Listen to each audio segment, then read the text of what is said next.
and welcome to Ebenezer's Story Time.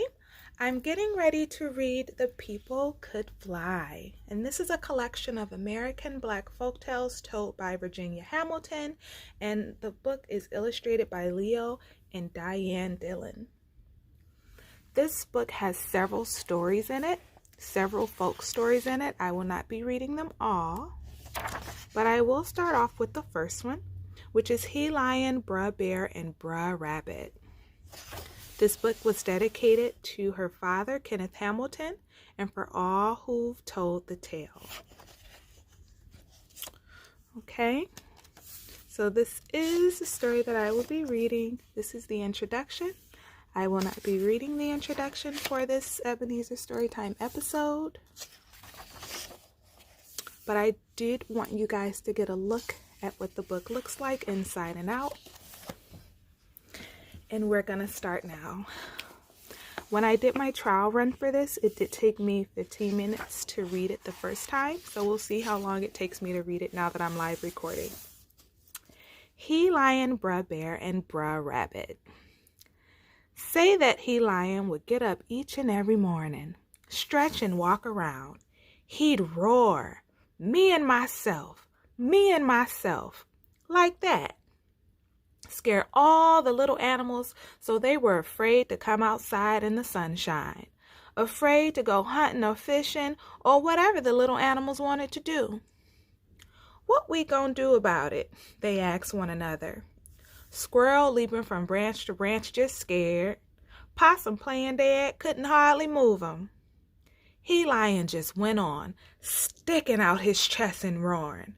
Me and myself.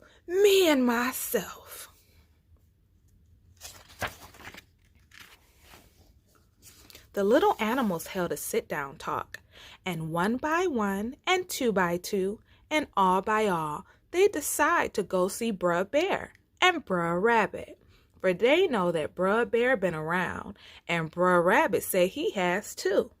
So they went to Bruh Bear and Bruh Rabbit, said, "We have some trouble. Oh, He Lion, him scaring everybody, roaring every morning and all day. Me and myself, like that." "Why He Lion want to do that?" Bruh Bear said. "Is that all He Lion have to say?" Bruh Rabbit asked. "We don't know why, but that's all He Lion can tell us, and we didn't ask him to tell us that," said the little animals. "And him scaring the children with it, and we wish him to stop it." "Well, I'll go see him, talk to him. I've known He Lion a long kind of time," Bruh Bear said. "I'll go with you," said Bruh Rabbit. "I've known He Lion most long as you." That bear and that rabbit went off through the forest. They kept hearing something. Mumble, mumble. Couldn't make it out. They got farther into the forest. They heard it plain now. Me and myself. Well, said Bruh Bear. He wasn't scared. He'd been around the whole forest, seen a lot. My, said Bruh Rabbit. He'd seen enough to know not to be afraid of an old He Lion. Now, He Lions could be dangerous, but you had to know how to handle them. The bear and the rabbit climbed up and up the cliff where He Lion had his lair. They found him, kept their distance. He watched them and they watched him. Everybody acting cordial. "Here tell you are scaring everybody, all the little animals with your roaring all the time," Bruh Rabbit said. "I roars when I pleases," He Lion said. "Well, Mike, could you leave off the noise first thing in the morning so the little animals can get what they want to eat and drink?" asked Bruh Bear. "Listen," said He Lion, and then he roared. Me and myself. Nobody tell me what not to do," he said. "I'm the king of the forest. Me and myself." "Better had let me tell you something," Bruh Rabbit said, "for I have seen man, and I know him the real king of the forest." He Lion was quiet a while. He looked straight through that scrawny little rabbit like he was nothing at all. He looked at Bruh Bear and figured he'd talk to him. "You, Bear, you been around," He Lion said. "That's true," said old Bruh Bear. "I've been about everywhere. I've been around the whole forest." "Then you must know something," He Lion said. "I know lots," said Bruh Bear, slow and quiet like. "Tell me what you know about man," He Lion said. "He think him the king of the forest?" "Well, now I'll tell you," said Bruh Bear. "I've been around, but I haven't ever come across man that I know of. Couldn't tell you nothing about him." So He Lion had to turn back to Bruh Rabbit. He didn't want to, but he had to. "So what?" he said to that little scrawny hare. "Well, you got to come down from there if you want to see man," Bruh Rabbit said. "Come down from there, and I'll show you him." He Lion thought a minute, an hour, and a whole day. Then the next day, he came on down. He roared just once. "Me and myself, me and myself. Now," he said, "come show me, man." So they set out. He, Lion, Bruh Bear, and Bruh Rabbit. They go along and they go along, raging in the forest. Pretty soon, they come to a clearing. And playing in it is a little fellow about 9 years old. "Is that their man?" he asked Lion. "Why, no. That one is called Will Be, but it sure is not man," said Bruh Rabbit. So they went along and they went along. Pretty soon, they come upon a shade tree, and sleeping under it is an olden fellow, about 90 years olden. "There must lie man," spoke He Lion. "I knew him wasn't gonna be much." "That's not man," said Bruh Rabbit. "That fellow was once. You'll know it when you see man." So they went on along. He Lion is getting tired of strolling, so he roars, "Me and myself, me and myself." Upsets Bear so that Bear doubles over and runs and climbs a tree. "Come down from there, Bruh Rabbit," telling him. So after a while, Bear comes down. He keeping his distance from He Lion anyhow. And they set out some more, going along quiet and slow. In a little while, they come to a road. And coming on way down the road, Bruh Rabbit sees man coming.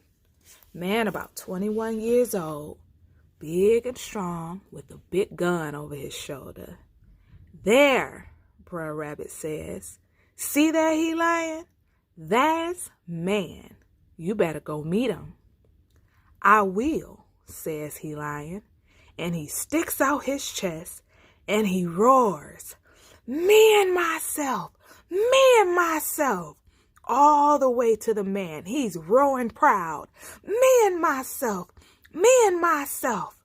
"Come on, Bruh Bear, let's go," Bruh Rabbit says. "What for?" Bruh Bear wants to know. "You better come on." And Bruh Rabbit takes a hold of Bruh Bear and half drags him into the thicket. And there he's making the bear hide with him. For here comes man. He sees old He Lion real good now. He drops to one knee and he takes aim with his big gun. Old He Lion is roaring his head off. "Me and myself, me and myself." The big gun goes off. Ploom! He Lion falls back hard on his tail. The gun goes off again. Ploom! He Lion is flying through the air. He lands in the thicket. "Well, did you see man?" asked Bruh Bear. "I seen him," said He Lion. "Man spoke to me unkind and got a great long stick, him keeping on his shoulder. Then man taketh that stick down, and him speaketh real mean, thundering at me and lightning coming from the stick, awful bad, make me sick. I had to turn around and man pointing that stick again and thundering at me some more. So I come in here, 'cause it seemed like him throw some stickers at me each time it thundered too. So you've met man, and you know exactly that kind of him is, says Br'er Rabbit. I surely know that, he Lion says back.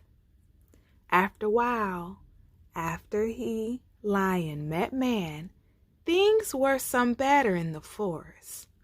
Br'er Bear knew what man looked like, so he could keep out of his way.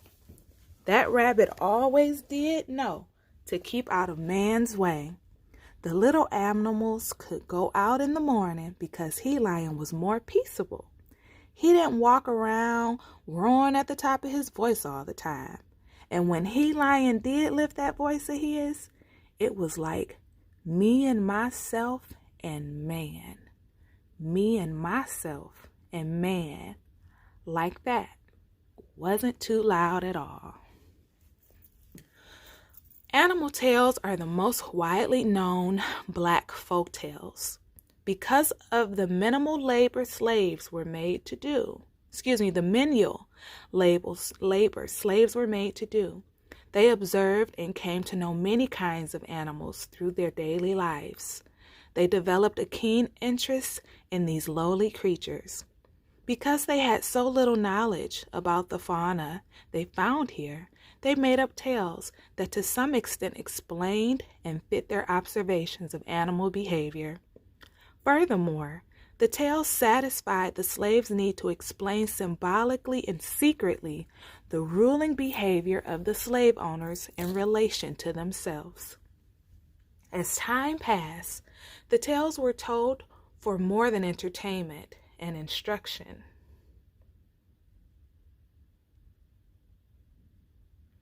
He Lion, Br'er Bear, and Br'er Rabbit is a typical tale of an animal, whether it is a wolf, lion, bear, rabbit, goat, tiger, etc., that learns through experience to fear man. It is the rabbit that shows man to the lion, and the rabbit representing the slave in the animal tales knows from experience to fear man. The tale ranges through North and South America, Europe, and Africa. So again, I hope you all enjoyed that. This was the first story, He Lion, Br'er Bear, and Br'er Rabbit, a part of the tales that are in the book The People Could Fly, American Black Folk Tales, told by Virginia Hamilton and illustrated by Leo and Diane Dillon.